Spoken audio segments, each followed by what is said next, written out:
Gusto mo bang maging matagumpay ang inyong negosyo ay dapat po pangalagaan po natin ang ating mga empleyado para tayo ay lumago. Hi there, this is Chinkitan, your pambansang wealth coach. Alam nyo ba kung alam nyo pagtrato po sa ating empleyado, yan po ang magiging dahilan kung aangat negosyo mo o ito ay babagsak. Kaya nga napakahalaga po na kailangan po natin maunawaan. Employees are our assets, not expenses. Marami po kasi mga nagdinegosyo minsan, yung tingin nila gastos lang, dagdag gastos. No. Kasi kung wala yung mga tao mo, tatandaan mo, wala kang negosyo. Kaya ayusin po natin yung sweldo, yung benefits, training po. Na ito yung mga bagay na kailangan bigyan natin ng halaga. Bakit po? Pagka inaalagaan po natin ang ating mga empleyado, aalagaan nila man naman ang ating negosyo. Pangalawa, respeto po. Alam mo, napakahalaga po na mabuti na lang sa aming kumpanya po ngayon, meron kaming mga recognition. Employees of the month, yung pinakamaaga sa opisina of the month, di ba? Yung pinaka-productive of the month. Maganda po yan. Kahit na maliit lang po, hindi naman kailangan na malaking gastos. Magbigay lang po tayo ng pang kape, or let's say pang merienda, napakaganda na.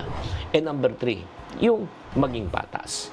Maging patas po sa sweldo, sa mga benefits, para ramdam ng empleyado na pinapahalagahan mo talaga ang kanilang effort.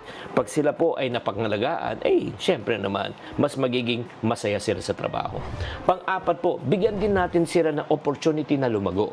Di ba?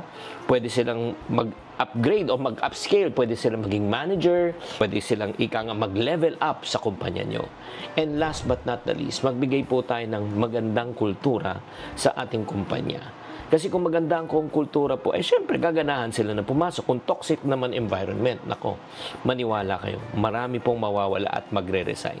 Kaya kung gusto mo umangat ang iyong negosyo, pangalagaan mo ang iyong tao, di ba? Treat them as asset.